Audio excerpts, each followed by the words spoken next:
Salutations, everybody. It is Matty here today, and we're sitting down to finally talk about Battlefield 6. There's been like a million leaks for this game, but finally we have something like official we can talk about. I've been right there with you all. I see these gameplay leaks keep happening. I go, wait, this looks kind of fire. I'm praying this game is great. First off, Call of Duty, you need the competition big time. Well, what are these skins that I keep seeing in this game?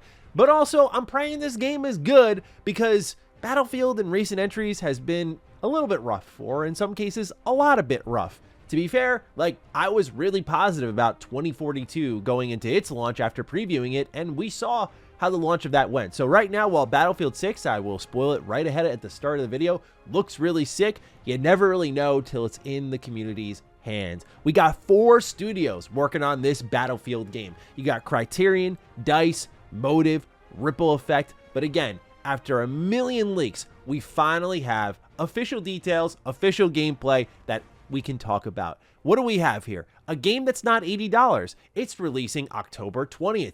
Also, there's some open betas. There's an early access one on August 7th and 8th. The weekend of the first open beta is the 19th and the 10th of August. And there's a second one on the 14th to the 17th. I got a lot of thoughts on this one. For those who don't know, I've loved Battlefield ever since I played it for the first time with Bad Company 2. There's a whole story behind that where I was really burnt out from playing Call of Duty. I used to play it competitively, and I just couldn't do it anymore. But I wanted more first-person shooting in my life. So I went on over to the other side, to the competition, and my mind was blown at how great the game felt, while also boasting environmental destruction. It was beautiful. So we'll talk a lot about Battlefield here, ladies and gentlemen. If you're new here, you're into what's going on in gaming, consider subscribing.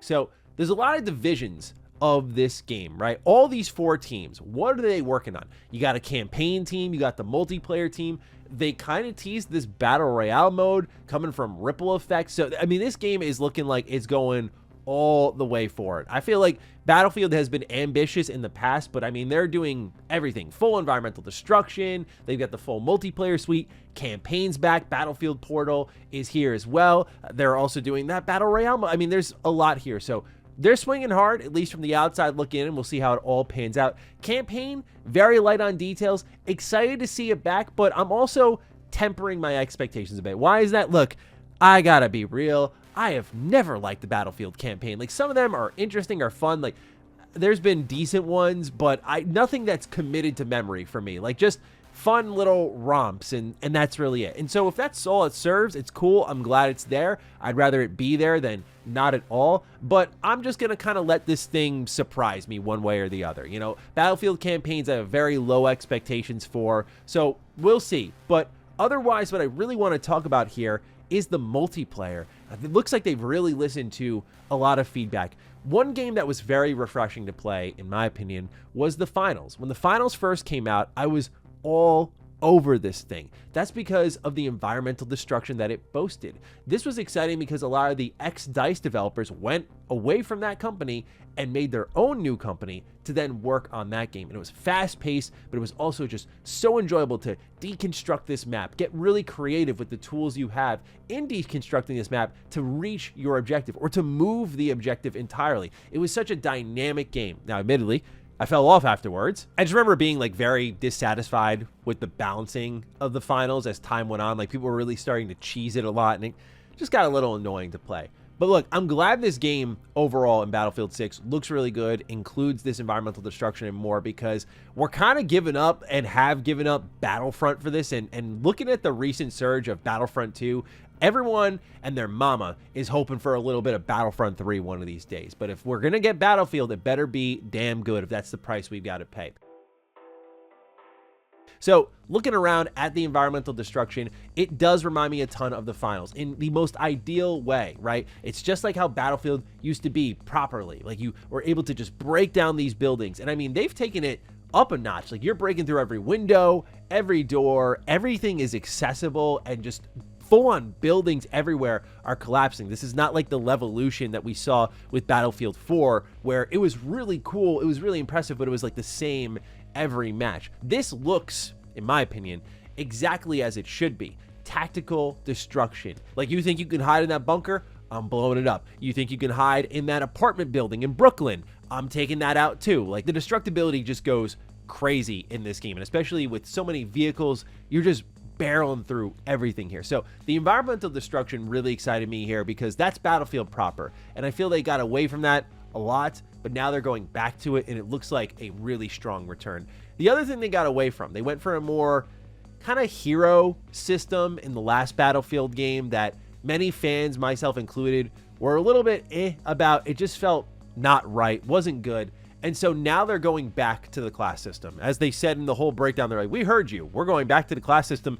And it's exactly what you've played before. You have the engineer, the assault, the support, the recon classes. The engineer is the only one that can repair vehicles. The assault is like your run and gun class. They have grenade launchers, adrenaline shots. They get an extra primary weapon. Support can drop the supply crates like heals and ammo. They also have deployable covers. Recon, of course, is your sniper class. Like, you've seen this before, but that's exactly what you want. You wanted next generation Battlefield, like environmental destruction, class system, just a nice back to basics here. Plus the campaign.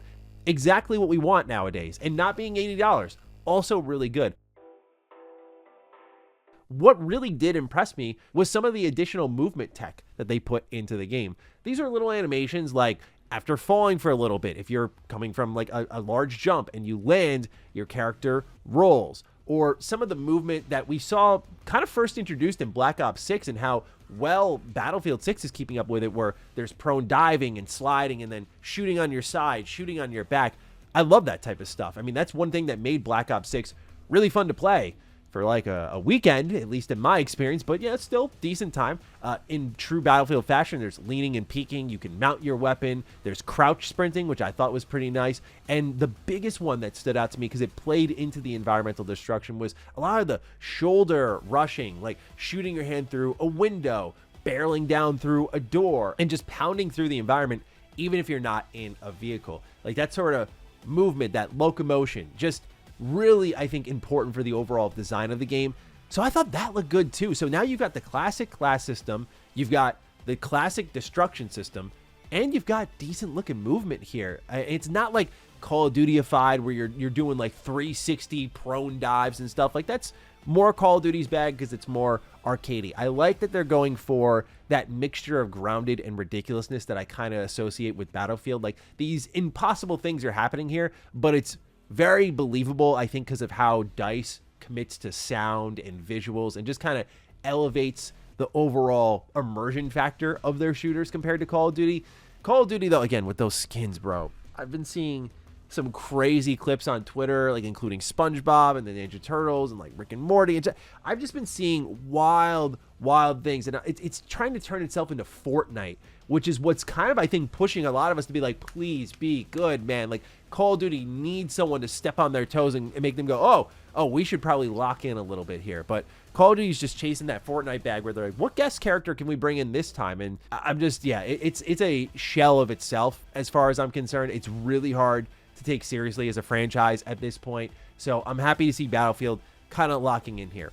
I will say, as we're going to get into the modes and all these different parts of the game, if there's one thing I am very skeptical about with Battlefield, especially with EA at the helm and how much they're pushing this, how much they're investing money into this, I really do wonder about the additional purchases that they keep like throwing in to the trailers, like additional purchases available in game, additional purchases available. Like I keep seeing pop up. I expected that. I mean, look, I always think back to DICE with Battlefront 2 and how bad that star card system was. If there's one thing from the outside looking in that could truly undo all of this, it is a really bad monetization system. And when EA's like, yeah, we're not doing an $80 game, I'm like, how are you going to make it up then? $70? Just a standard $70 and a couple of cosmetics? I don't know. So that's the one thing I'm a bit weary about. I do worry how far the microtransactions will be taken. You know, an age-old concern dating back over a decade at this point in time now. But what is included in all of this content here? They're saying there will be 9 maps at launch. They're pulling from my personal favorite in Battlefield 3 and remaking the map Operation Firestorm. I do remember this one. This wasn't my favorite. The Metro map was, which, if I remember correctly, there was another Battlefield game that brought that one back. But the Metro map in Battlefield 3, I mean, it wasn't really like an actual Chef's Kiss map, but I just loved it so much. I think I just love the close quarters combat of it. I love the vibe and the environment. And I just have so many high school memories associated with like romping around on that map. I really dug me some Battlefield 3. So to see any maps returning from that game is awesome. They have a ton of modes. They talked about Conquest, Breakthrough, Rush, Team Deathmatch, Squad Deathmatch, Domination, King of the Hill. They're adding a new mode called Escalation, which it seems like it's always building toward this climax where like everyone's concentrated in one area. Sounds like a little bit of a riff when he described it verbally on Battle Royale, but then they teased what looked like a Battle Royale mode, so I don't know. But then after this is where, again, the money factor kicks in. They're like, we have post-launch plans that will announce closer to the release, right? Your common AAA marketing tactic. Here's this thing that you want. It's really exciting. We're going to tell you more later because we know you want more right now. You get to that launch. You're ready to throw your whole life at the game. And then bada bing, bada boom, there's the full launch plan. And then you open the game and it's like, oh, $100 microtransactions. Great. So I'm just saying exercise a bit of caution on that front. That's all. They talked about the Battlefield portal, right? You know, this is like their community content creating platform where you can just make maps. And they're even talking about adding modifiers to the game settings to make these really crazy. You know what I looked at when I saw this? When I got to the portal point, you know what game came to mind for me? Thought of Halo.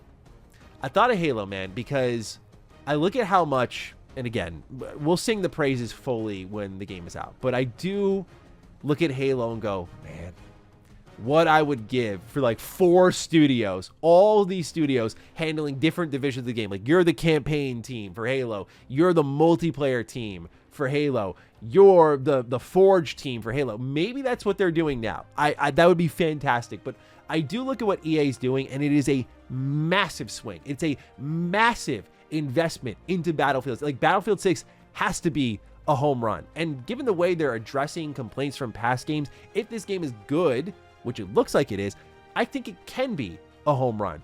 But I just look at it with a little bit of envy because I'm like, man, if Halo could come back in any way, this would be a great way to do it, right? Like 343 can make a nice, or I'm sorry, Halo Studios can make a nice multiplayer mode.